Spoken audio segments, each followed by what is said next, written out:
আগের সেগমেন্টের শেষে এক রহস্যময় কণ্ঠ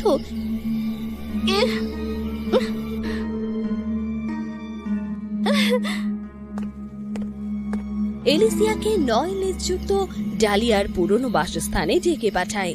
সেই কণ্ঠটি তাকে মন্ত্রমুগ্ধ সিল স্পর্শ করার জন্য অনুরোধ করেছিল, তাকে একটি 9 লেজযুক্ত শেয়ালে রূপান্তরিত করেছিল এবং এটি সাহায্য করেছিল পরিচিত কারোর সাথে তার পুনর্মিলন ঘটাতে। চ্যাড, তাই না? আমি কি তোমাকে পরাজিত করিনি? যদিও সে চিন্তা করার জন্য যথেষ্ট শান্ত ছিল, এলিসিয়া বুঝতে পারল না যে এই ব্যক্তি চ্যাড নয়, এই যুবক ছিল চ্যালি, একজন উচ্চ বিদ্যালয়ের ছেলে যে ভবিষ্যৎ থেকে এসেছে।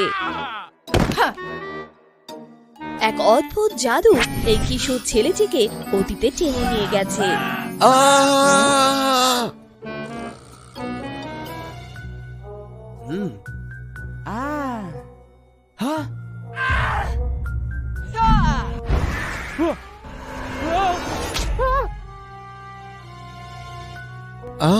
কি দারুণ! আমাকে তো বোকা বানিয়ে ফেলেছো। এই বিশাল গাছ কোত্থেকে এলো? এই মন্দিরটা তো আশ্চর্যজনক দেখাচ্ছে। এই মূর্তিটা সত্যিই সুন্দর। আর তুমি, তোমাকে নিশ্চয়ই আমার বন্ধুরা এরকম সাজিয়ে আমাকে জ্বালাতন করার জন্য পাঠিয়েছে। উদ্ভট পোশাক? কি এটা আবার কি? সুন্দর। কি কি তুমি আমাকে ফাঁদে ফেলেছো? আমাকে এখনই এটা থেকে বের করে দাও, বুঝলে? আমার জাদু চলে গেছে। এটাই তো সেই নেকলেস। এটা চেনা চেনা লাগছে। নেকলেসটা দাও। এত টাইট করে পড়েছো কেন?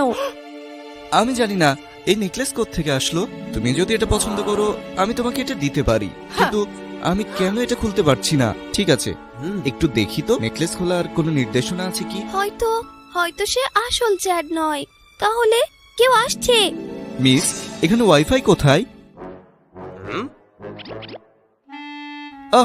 কোথায় গেল? এই যে রাজকুমার। কোথাও থেকে একদল সৈন্যরা এসে চ্যালিকে নিয়ে গেল। রাজকুমার, আপনি অনেকদিন ধরে নিখোঁজ। রাজা আপনাকে খুঁজছেন। হ্যাঁ, কিন্তু আমি তো চ্যালি। এইটা অতিরিক্ত হচ্ছে, আমার মানবাধিকার লঙ্ঘন হচ্ছে। আমি পুলিশে জানাবো। সেই লোকেদের পিছু নিয়ে 9 লেজওয়ালা শেয়াল প্রাসাদে গেল। এই পুরনো রাস্তাটির পাশে কোনো উঁচু ভবন নেই, আর এটা জাদুকর হ্যারি পটারের মতো একটা বিশাল দুর্গ, আর একগুচ্ছ সৈন্য আর সুন্দরী দাসী। এটা স্বপ্ন না, আমি অতীতে ভ্রমণ করেছি, ঠিক যেন ব্যাক টু দ্য ফিউচারের মতো। এখন পোশাক পরিবর্তনের সময়, রাজকুমার।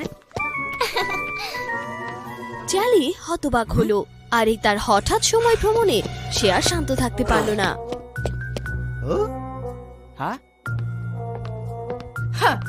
আমাদের কথা বলা দরকার। শেয়াল আত্মা, জাদু, দুষ্টু জাদুকর রাজপুত্র। একদিনে অনেক বেশি বেশি হয়ে যাচ্ছে। তোমাকে তোমার পরিচয় গোপন করতে হবে। এখন আমি এই নেকলেসটা সরানোর চেষ্টা করব। আচ্ছা, অন্য কোনো উপায় আছে কি? হাই স্কুলের ছেলেটিকে রাজপুত্র হয়ে বাঁচতে হয়েছিল। অবশ্যই এটা সহজ ছিল না। আমি সুদর্শন রাজপুত্রের পোশাক পরে আছি। তুমি কি করছো? এলিসিয়ার চ্যালিকে প্রশিক্ষণ দিতে হলো কিভাবে রাজপুত্রের মতো আচরণ করতে হয়। সোজা হয়ে দাঁড়াও। খাওয়াটা অবশ্যই রাজকীয় পদ্ধতিতে হতে হবে। এই যে বই, এই সবগুলো বই। রাজত্ব বুঝতে হলে এগুলো সব পড়তে হবে। অতিরিক্ত! তুমি আমার মায়ের মতো করছো কেন? না না, আমি পড়ছি। আস্তে চলো, ভয় পেও না। একটা সেলফি তুলি, প্রথমবার ঘোড়ায় চড়ে। কোনো আশা নেই। অবশেষে চ্যালি ধীরে ধীরে রাজকীয় জীবনের সাথে খাপ খাইয়ে নিল। ওকে দেখো, এই জীবনে আমি শুধু চ্যাডকেই বিয়ে করতে চাই। স্বপ্নেও দেখো না, সে আমার, সে আমার,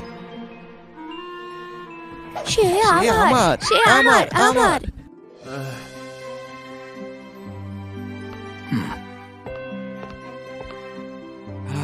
চ্যাড তার ভবিষ্যৎ জ্ঞান ব্যবহার করে এই যুগের মানুষকে সাহায্য করার চেষ্টা করলো।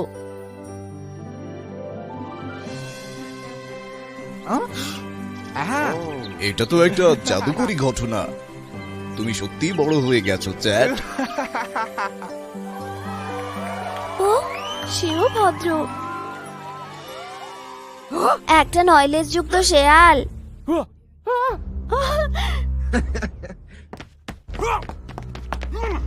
অবিলম্বে তাকে খুঁজে বের করো, যে কোনো উপায়ে তাকে খুঁজে বের করো।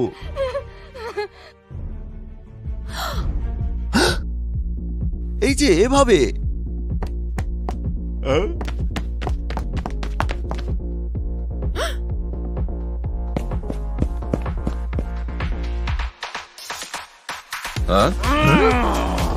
এটা কি? এটা হতে পারে না। এলিসিয়া সম্ভবত বুঝতে পেরেছিল যে জাদু হারানো এতটা ভয়ঙ্কর জিনিস নয়। দুঃখিত, আমি ভেবেছিলাম তুমি চ্যাট। এটা একটা ফোন, কিন্তু এটার ব্যাটারি সম্পূর্ণ ফুরিয়ে গেছে। এটা একটা লাইটার, আর এটা একটা টর্চ লাইট। এটা দারুণ। ভবিষ্যতে অনেক মজার মজার জিনিস রয়েছে। তুমি যদি ভবিষ্যতে থাকতে, তুমি সম্ভবত টেলর সুইফটের মতো বিখ্যাত হতে। অনেক সুন্দর। আমি দেখতে খুব সুন্দর। এটা ভালো। ভবিষ্যতে আমি হয়তো এখানে থাকতে পারবো না, বিরক্তিকর। ঠিক আছে, ঠিক আছে, আমাকেও সেই নেকলেস আর জাদু উদ্ধার করতে হবে। এলিসিয়া অপ্রত্যাশিতভাবে নেকলেস সম্পর্কে একটা ক্লু খুঁজে পেল চ্যাটের অধ্যয়ন কক্ষে। শুধু এই গুহার মধ্যে একটা আংটি পরো আর এই নেকলেস অদৃশ্য হয়ে যাবে, আমি আমার জাদু ফিরে পাবো। তাহলে তুমি আর কখনো আমার সাথে দেখা করবে না, এটা তোমার জন্য ভালো। ঠিক আছে, বিদায়। সবকিছুর জন্য ধন্যবাদ। তারা দুজনেই আশা করেনি যে এখানে তাদের আগমন চ্যাডেরই চক্রান্ত ছিল। হ্যালো প্রাক্তন স্ত্রী। চ্যাড এলিসিয়ার কাছে পরাজিত হওয়ার পরেও বেঁচে ছিল। তার সারাংশের একটি অংশ তার অনুগত ভৃত্য খুঁজে পেয়েছিল, আর ভৃত্যটি চালাকি করে একটা আংটিতে এটি ব্যবহার করেছিল। পুনরুত্থানের জন্য আমার 3টা জিনিসের দরকার। আমার সবচেয়ে অনুগত ভৃত্যের হৃদয়, বংশগত শত্রুর রক্ত, আর পুনর্জন্মের জন্য আসল শরীর। তুমি কি ভলডেমর্ট, তাই না? আমি যদি জানতাম যে এলিসিয়া তার জাদু হারিয়েছে, আমি আগে তোমাকে এখানে প্রলুব্ধ করতাম। চ্যালি, তাড়াতাড়ি করো, তাহলে বাসায় যেতে পারবে। স্বপ্ন, শুধুই স্বপ্ন, তাই না? না, এটা খুব বাস্তব। এলিসিয়া। পরের দিনগুলিতে চ্যালিকে প্রাণহীনই মনে হয়েছিল। মহাজাগতিক ইউনিকর্ন, ভূতবধূ, এখন এটা নয়লেজযুক্ত শেয়াল, সবই বানানো গল্প। প্রিন্স চ্যাডের নেকলেস, এটা সেই নায়ক যে দুষ্ট ফক্স গোষ্ঠীকে ধ্বংস করেছিল। নেকলেস। হাই স্কুলের ছেলেটি এই সুযোগ হাতছাড়া করতে পারেনি। এটা ঠিক কি ঘটলো? পুলিশ এসেছে, তোমরা গ্রেপ্তার হয়েছো। জাদু দেখা দিল। চ্যালি চ্যাডের ঘরে ফিরে এলো। এই যে জাদুর গাছ, আমি অতীতে ফিরে এসেছি। তুমি খুব তাড়াতাড়ি এসেছো। 100 বছর আগে। এলিসিয়া তো এখনো জন্মায়নি। আমি যেই নেকলেসটি তৈরি করেছি, আমি দেখেছি এর দ্বারা সৃষ্ট সমস্ত বিশৃঙ্খলা। কিন্তু সেই সময়ের আগে যদি ফিরে যাই, আমি এলিসিয়াকে সতর্ক করতে পারবো। না, আমি অনেকবার চেষ্টা করেছি। চ্যাডের পুনরুত্থান ঘটাতে হবে। আমরা হস্তক্ষেপ করতে পারি না। সে পুনরুত্থিত হওয়ার পরেই তুমি হস্তক্ষেপ করতে পারবে, কিন্তু তুমি আর ভবিষ্যতে ফিরতে পারবে না। আমি রাজি, আমি সব করব। বাচ্চা, তুমি আমার চেয়ে শক্তিশালী, অনেক শক্তিশালী।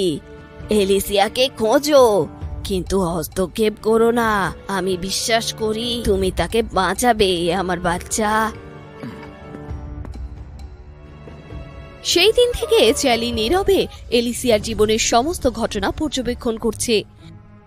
সে তার কষ্ট দেখছে, বড় হতে দেখছে, আর নিয়তির মুহূর্তের সাক্ষী হচ্ছে। না, না, অবশেষে আমি ফিরে এসেছি।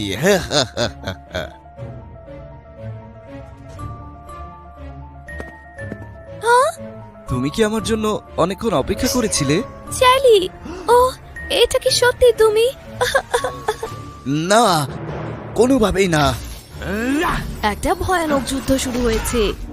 তুমি এত শক্ত কেন? শুধু অপেক্ষা করো আর দেখো এলিসিয়া। অবশেষে অবশেষে আমি সেগুলো শেষ করেছি, দুই বিরক্তিকর ক্রিটার। একটু চেষ্টা বাকি থাকতেই চ্যালি নেকলেসটা শিয়ালের হাতে তুলে দিল। অসম্ভব। তুমি কখনো এটা পাবে না, আমাদের আবার আঘাত করতে পারে। চ্যালি, সরে দাঁড়াও চ্যালি।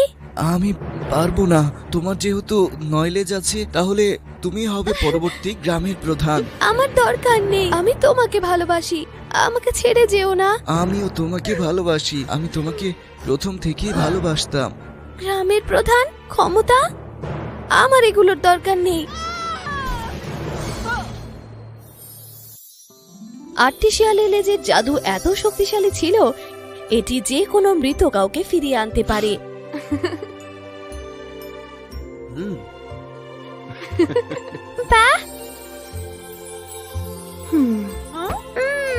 মা আবার প্রতারণা করেছে, এখনো বুঝতে পারিনি কেন আমি অন্যদের থেকে আলাদা। কারণ হলো তুমি আমার সন্তান, একটা 9 লেজ বিশিষ্ট শেয়াল, আর কারণ তুমি তারও সন্তান। বাবা, সে এমন একজন ব্যক্তি যে আমার সাথে থাকার জন্য 2 বার সময় অতিক্রম করেছে। একটি পুতুল যে নড়াচড়া করতে পারে, এটা অদ্ভুত। মনে হচ্ছে সে পালানোর চেষ্টা করছে। চলো আজকের ফেয়ারি টেলস এর গল্পে দেখে নি কেন সেই পুতুল পালানোর চেষ্টা করছে। এক সময় কেস নামে এক অনাথ দর্জি ছিল, যে একটা ছোট্ট বাড়িতে একাই থাকতো। সে তার ছোট ছোট পুতুল বন্ধুদের সেলাই করতে খুব ভালোবাসতো। একদিন ঘটনাক্রমে সে একটা অদ্ভুত বোতাম পেল। আমি এত সুন্দর বোতাম আগে কখনো দেখিনি, মনে হয় এটা আমার নতুন পুতুলের সাথে মিলে যাবে।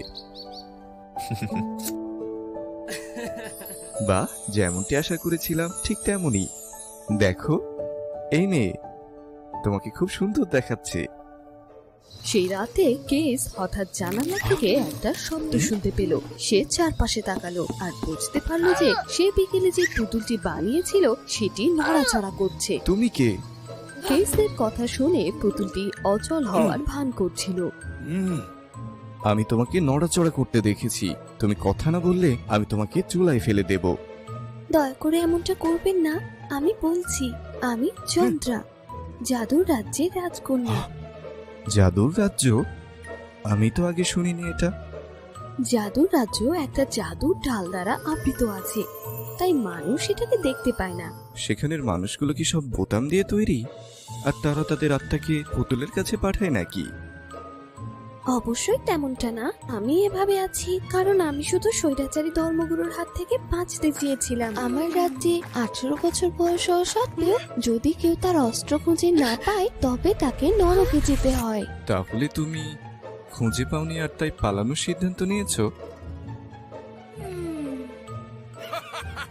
হ্যাঁ, সেই বিপজ্জনক মুহূর্তে আমি আমার আত্মাকে বোতামে পরিণত করেছি আর পাখির মাধ্যমে অনেক দূরে নিয়ে যেতে বলেছি। আমাকে একটা নিরাপদ থাকার জায়গা খুঁজে বের করতে হবে। আমি আমার আসল রূপে ফিরে না আসা পর্যন্ত সেখানে অপেক্ষা করতে চাই। তোমার স্বাভাবিক হতে কতদিন লাগবে? পূর্ণিমার দিনে, যখন আমি চাঁদ থেকে পর্যাপ্ত শক্তি শোষণ করব আর আমি আমার স্বাভাবিক আকৃতিতে ফিরে আসব। তুমি আমার এখানে থাকতে পারো, আমি এখানে একাই থাকি, এ বাড়িতে কেউ আসে না।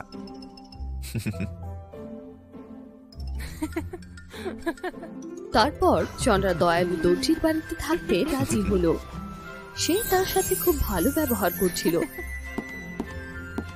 আর ধীরে ধীরে তাদের একে অপরের প্রতি অনুভূতি তৈরি হচ্ছিল। অবশেষে পূর্ণিমার দিন এলো। কেস সেই দিনটির জন্য খুব খুশি ছিল আর সে শহরে গেল চন্দ্রার সাথে দিনটি উদযাপনের জন্য অনেক জিনিসপত্র আনতে। হঠাৎ সে একজন অপরিচিত লোককে দেখতে পেল, যে মানুষজনকে কিছু একটা জিজ্ঞেস করছিল। সে কি কোনোভাবে চন্দ্রাকে খুঁজতে এখানে এসেছে? না, আমাকে দ্রুতই ফিরে যেতে হবে।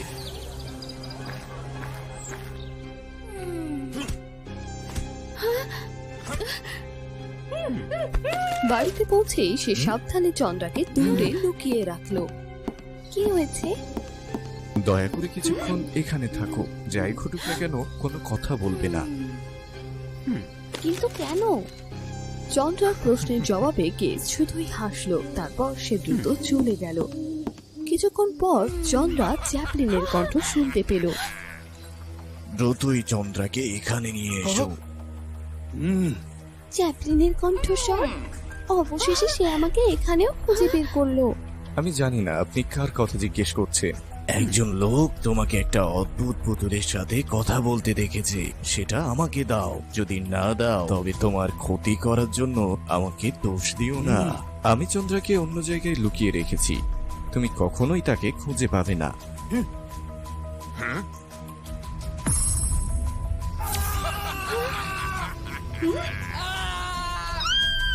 আমাকে ছেড়ে দাও, তুমি নিষ্ঠুর ধর্মগুরু। ওহ না, কেস।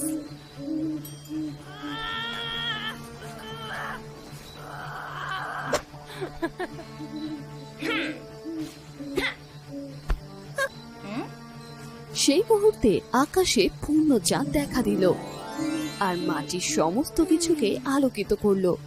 চন্দ্রা চাঁদের আলোয় শক্তি ফিরে পেল আর দ্রুতই তার স্বাভাবিক অবস্থায় ফিরে এলো। চারপাশের বিশৃঙ্খলা দেখে সে বুঝতে পারলো যে কেসের সাথে খারাপ কিছুই ঘটেছে। আমার জন্য তার এই অবস্থা, আমি এভাবে লুকিয়ে থাকতে পারি না। তারপর সে কেসকে বাঁচানোর জন্য জাদুর রাজ্যে ফিরে যাওয়ার সিদ্ধান্ত নিল। যদিও তার কাছে কোনো অস্ত্র ছিল না, কিন্তু তার শক্তি মোটেও দুর্বল ছিল না। সে সহজেই প্রহরীকে পরাজিত করে সেই জায়গায় চলে গেল যেখানে কেসকে আটকে রাখা হয়েছিল। পর মুহূর্তেই সে দেখতে পেল যে চ্যাপলিন কেসের উপর জাদু ব্যবহার করছে। বন্ধ করো, তুমি তার ক্ষতি করতে পারবে না। কিন্তু চ্যাপলিনের শক্তির তুলনায় তার শক্তি খুবই কম ছিল। আর ঠিক সেই মুহূর্তে কেসের কাঁচিটি তার সামনে উড়ে এলো। হঠাৎ যখন সে এটা তুলে নিল, এটা অনেক বড় হয়ে একটা তীক্ষ্ণ অস্ত্রে পরিণত হলো। যদিও নতুন অস্ত্র পেয়ে সে আগের চেয়ে শক্তিশালী হয়ে উঠল, তবুও সে চ্যাপলিনকে পরাস্ত করতে পারল না। এবং সেই মুহূর্তে সে তার মাথায় একটা পিন কাঁচের মধ্যে প্রতিফলিত হতে দেখল। সে এটি নিতেই এটি বড় হয়ে গেল এবং এটা চ্যাপলিনের দিকে ধরল। না, তার ক্ষতি করো না। কেন? সে তো আগে তোমার ক্ষতি করতে চেয়েছিল। তুমি যেটা দেখছো এটা তেমন নয়। আমি অসতর্কভাবে আহত হয়েছিলাম, চ্যাপলিন আমার কোনো ক্ষতি করেনি। আমাকে ছেড়ে দাও, তুমি নিষ্ঠুর ধর্মগুরু।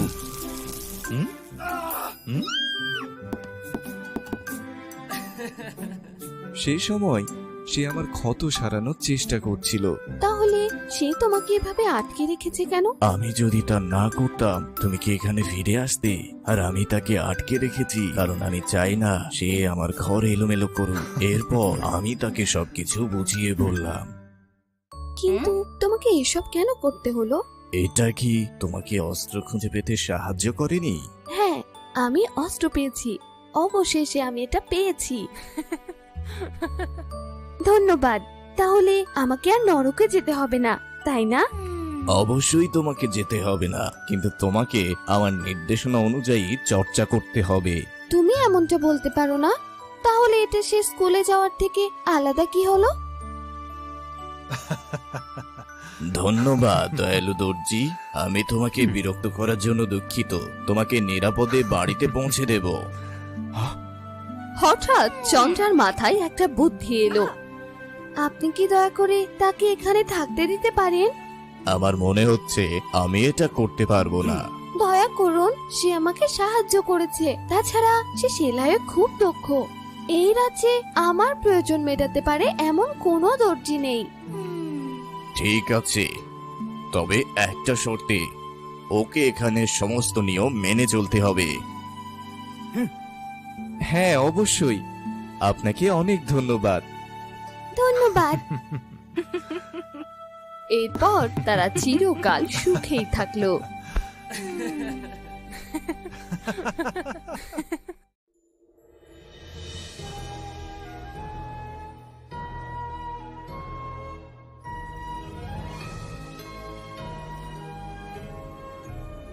Wow, fairy tales.